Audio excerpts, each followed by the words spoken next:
Olá todo mundo, vamos falar mais um pouquinho de física, né? Mais um vídeo meu aqui que eu tô postando. E dessa vez, mais um vídeo respondendo perguntas que vocês, meus ouvintes, me mandam, seja aqui nos comentários do YouTube, seja nas caixinhas de pergunta que vira e mexe eu coloco, né, lá na rede social vizinha. Nesse vídeo daqui eu vou responder a pergunta do Gu Avelar. Boa noite, né? Para mim aqui no caso, boa tarde, né? Bom dia também, se aí for dia.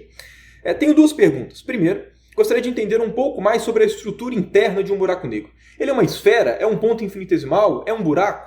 E segunda pergunta, explicar por que a luz viaja com velocidade 100 independente do referencial. Isso foi comprovado experimentalmente ou é uma convenção? Antes de responder a pergunta, né, aproveitando aqui o início do vídeo, se você gosta do canal iFísica e gostaria de apoiá-lo mais ativamente, não deixe de fazer parte do clube de membros aqui do canal. Se você não quiser participar do clube de membros, mas quiser fazer uma contribuição avulsa, né, de qualquer valor possível, você pode fazer isso, né, tanto, né, pelo Pix, que está aqui o QR Code em algum lugar, né, aqui da tela, ou apertando o botão aqui embaixo, né, o botão de coração escrito valeu, você pode fazer uma contribuição avulsa, né, do valor que você quiser. No mais, fica aqui meu agradecimento a todos os membros do canal, em especial a esses que eu estou colocando o nome aqui na tela. Obrigado a todos vocês. Então, bom, para poder responder aqui, né, a pergunta do Gu Avelar, como foram duas perguntas, vamos separar aqui, né, a minha resposta em duas partes. Vamos começar aqui com a primeira, né, que ele fala que gostaria de entender um pouco mais sobre a estrutura interna de um buraco negro. Ele é uma esfera, um ponto infinitesimal, é um buraco e por aí vai. É até bom, um dos motivos que eu escolhi essa pergunta é porque tem muitos mitos contra buracos negros, principalmente, né, porque o nome acaba não ajudando tanto, né?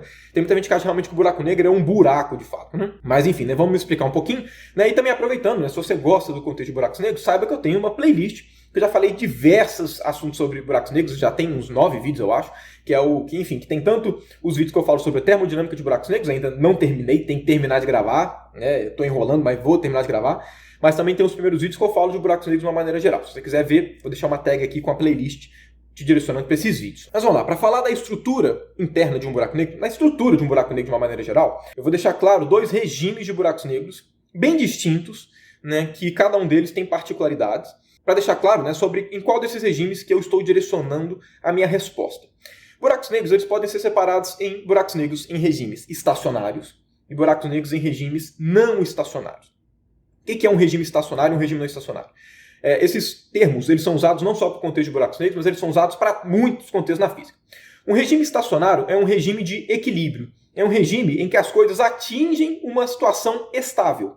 E um regime não estacionário é um regime em que a física ainda, né, o seu sistema está num regime instável, ele não estabilizou, de forma que eu imagino que não deve ser surpresa, né, descrever qualquer coisa na física em regimes não estacionários é bem mais difícil do que responder a física em regimes estacionários. Estou fazendo essa primeira distinção, por quê? Porque toda vez que a gente fala de buracos negros, se você for procurar na internet, qualquer vídeo para falar sobre buracos negros, de maneira geral, você sempre encontra as pessoas falando de buracos negros a partir de algumas soluções de buracos negros.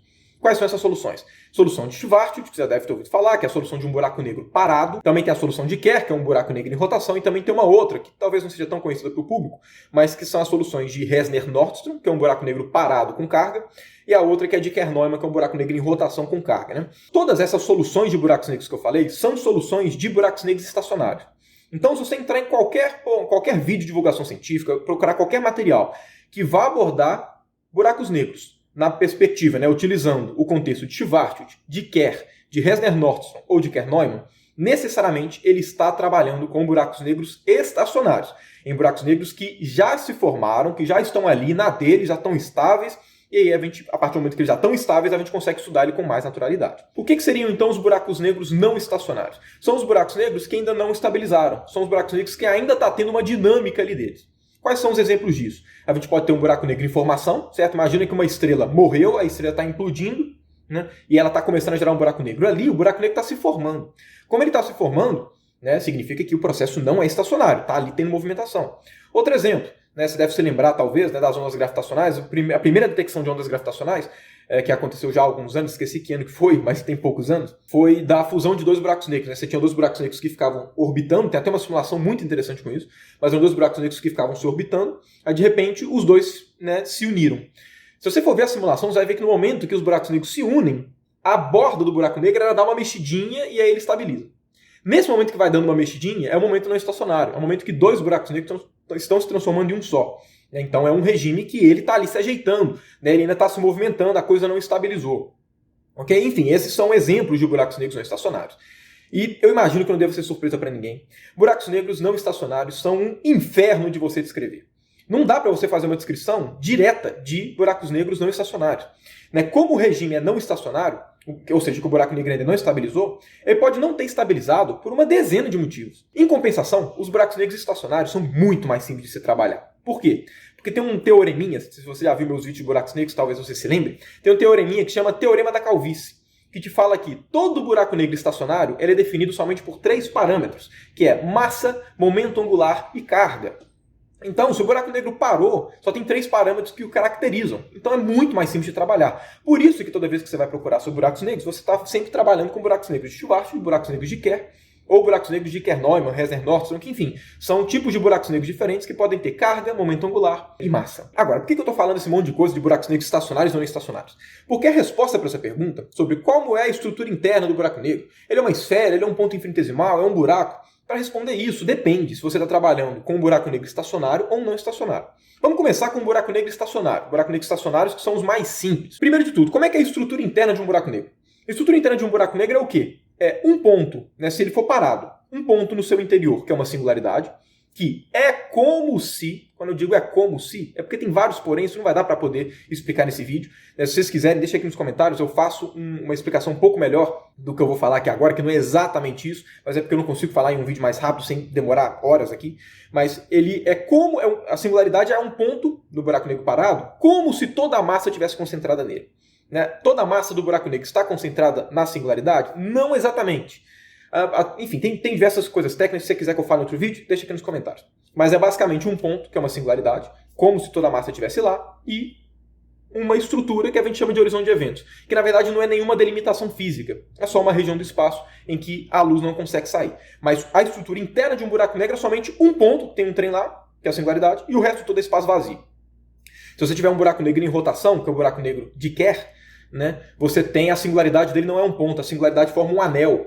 É como se você tivesse toda a massa concentrada em um anel, certo? É como se a massa fosse um ponto, mas como ele está rodando, esse ponto ele meio que gira em torno de um eixo qualquer. Enfim, a coisa não é tão clara, mas é basicamente uma singularidade no meio, que é em forma de um anel, e depois é espaço vazio. Porém, um buraco negro em rotação ele tem algumas particularidades, que eu já expliquei com mais calma, vou referenciar aqui para não ficar muito grande, já expliquei com muito mais detalhe num outro vídeo meu, somente sobre buracos negros em rotação. Aí a outra pergunta, é um ponto infinitesimal? Depende do que você considera como buraco negro. O que a gente chama de um buraco negro é toda a região interior, é toda a região na qual a luz não consegue sair. Se você considera isso como um buraco negro, como normalmente é considerado, aí não. Buraco negro não é somente um ponto infinitesimal. Buraco negro é uma esfera, de fato. Agora, se você considera que o buraco negro é somente a região ali onde tem alguma matéria, onde tem alguma coisa, aí um buraco negro parado seria um ponto infinitesimal. Por quê? Porque por um buraco negro parado, só existe a singularidade. O horizonte de eventos, como eu comentei, não é uma barreira física. É só uma delimitação estratégica, em um comportamento que diz respeito à estrutura causal, que eu também já falei em outro vídeo aqui da série. Mas e se você levar em conta um buraco negro que roda, aí ele não seria um ponto infinitesimal nesse sentido. Ou ele seria uma esfera, que de fato é uma esfera, porque independente se ele está parado ou se ele está rodando, a região que delimita o interior do exterior do buraco negro, que é a região onde nada consegue sair, inclusive a luz, aí ele é uma esfera. Se você considera que o buraco negro é somente a região em que tem alguma coisa de fato, aí um buraco negro em rotação não seria um ponto infinitesimal, seria um anel. Que é meio doideira, Mas enfim, se você gosta de buracos negros também, veja os outros vídeos. Ele é um buraco? Não é um buraco, ok? Muitas vezes a gente acha que um buraco negro é um buraco, principalmente por algumas representações, tipo essa imagem que eu estou colocando aqui, e que realmente dá a impressão que é um buraco. Mas isso aqui não é conveniente a gente interpretar como um buraco. Esse tipo de ilustração, ele é um tipo de ilustração que, a partir da imagem, ele meio que caracteriza a curvatura do espaço-tempo. Mas é uma imagem bidimensional de uma coisa que, na verdade, é quadridimensional. Enfim, tem muitos problemas aqui. A resposta é não. Buraco negro não é um buraco. Buraco negro é um corpo que, assim como qualquer outro corpo que possua massa, atrai os corpos para poder cair em seu interior. Ok? Igual a Terra faz quando tem um asteroide e o asteroide cai nela. O buraco negro, quando tem alguma coisa que passa perto, ele puxa essa coisa. A única diferença é que o buraco negro é bem denso, então, consequentemente, a gravidade dele próxima dele é mais intensa. Mas é simplesmente um corpo que puxa as coisas por atração gravitacional, não é um buraco. Agora, se for um buraco negro não estacionário, aí não dá para poder falar nada com certeza. Como é que é a estrutura interna de um buraco negro? Depende. Ele pode estar sendo formado, na hora que ele está formando, a coisa lá dentro pode mexer de muitas formas diferentes. Ele é uma esfera? Não necessariamente. Quando você tem um buraco negro em formação, um processo estacionário, ele ainda tem uma mexida, digamos assim. Ele ainda dá uma tremida, digamos assim. Então ele não é exatamente uma esfera. Ok? Ele tende a uma esfera, mas ele não é uma esfera perfeita nesse sentido. Ele é um ponto infinitesimal? Também não. Porque a matéria está entrando em colapso, ele está em formação, a coisa é muito zoada, não dá para responder. A única que eu consigo responder com garantia não é um buraco também, ok? Um buraco negro não é um buraco no sentido da palavra, ok? Agora, né, a segunda parte da pergunta, né, por que velocidade da luz? Né, porque a luz viaja com velocidade c independente do referencial. Isso foi comprovado experimentalmente ou é uma convenção? Vamos lá, aí a resposta do porquê, aí depende, né, depende de como você vê o que significa o porquê. Por que a luz viaja com velocidade c? Isso vem do eletromagnetismo. A física, querendo ou não, você tem que partir de algum lugar. A física não é igual à matemática, que você consegue construir tudo bonitinho a partir de um ponto inicial que você define. Na física, você tem que partir de alguma coisa que você observa. Tem muitas possibilidades, você poderia construir muitas teorias físicas, a partir, né, só matematicamente falando, que não correspondem à nossa natureza. Certo? Para saber se corresponde à natureza, a gente tem que observar se a natureza está fazendo aquilo. Então, uma coisa que a gente observa é que, quando você monta as equações do eletromagnetismo, as equações do eletromagnetismo falam que a luz viaja com velocidade c. Não somente isso, as próprias equações do eletromagnetismo, que são as equações de Maxwell, falam pra gente que, independente do referencial, se ele for inercial, a luz ela anda com velocidade c. Isso é uma coisa que o eletromagnetismo fala pra gente. Agora, por que no ponto de vista mais intrínseco, ok, beleza, vem das equações de Maxwell, mas por que ela independe do referencial? E aí, no caso, vem de um princípio de covariância geral, é uma forma de explicar. Qual que é a ideia? A gente tem uma ideia, a gente tem uma noção de que a física ela independe de quem está observando. E a gente sabe que movimento é relativo. Isso é uma das coisas fundamentais na física. Todo movimento, velocidade é relativa. Se velocidade é relativa, né, tem um princípio básico, que é o princípio da covariância, que fala o que pra gente? E que é muito sensato, né? De que todos os referenciais são... as leis físicas têm que ser as mesmas para todos os referenciais. Toda vez que a gente muda de referencial, a gente está mudando a forma que a gente está analisando o universo. Mas o universo é o mesmo, independente de quem observa. Se a luz não tivesse uma velocidade constante para todo mundo, como essa velocidade ela sai de uma lei física, significaria que diferentes referenciais inerciais conseguiriam medir velocidades absolutas. Então a velocidade da luz ser a mesma para qualquer referencial inercial é uma das formas de você garantir que as leis físicas são as mesmas para todo mundo. Se a velocidade da luz não fosse independente de referencial, alguns referenciais teriam leis físicas do eletromagnetismo diferentes do que as dos outros, mas isso não faz sentido, porque o referencial só muda quem está observando. A física tem que ser a mesma. Então você pode interpretar dessa forma. Né? Inclusive o Feynman tem até um livro que, se não me engano, se chama Sobre as Leis Físicas, ele até divaga um pouco disso.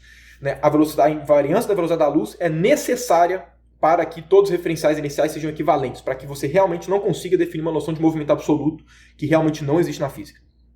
E isso foi comprovado experimentalmente ou é uma convenção? Uma coisa importante. Se é física, não é convenção. Se é física, é comprovado experimentalmente. Física é a ciência que estuda a natureza em seus aspectos mais fundamentais. Isso não só é comprovado experimentalmente agora, como já foi comprovado experimentalmente antes de 1900, certo? Principalmente com o interferômetro de Michelson e Morley. Né? Mas isso é uma coisa, sim, verificada. Né? Você tem infinitas formas de verificar que a luz tem sempre a mesma velocidade. Isso é um fato comprovado, certo? E outra forma também de você verificar que isso acontece é porque por exemplo, toda a teoria da relatividade e toda a teoria quântica de campos é baseada na relatividade especial também. E a relatividade especial fala isso pra gente, que a velocidade da luz é sempre a mesma para qualquer referencial. Se isso não estivesse correto, né, significaria que toda a relatividade e toda a teoria quântica de campos estaria incorreta.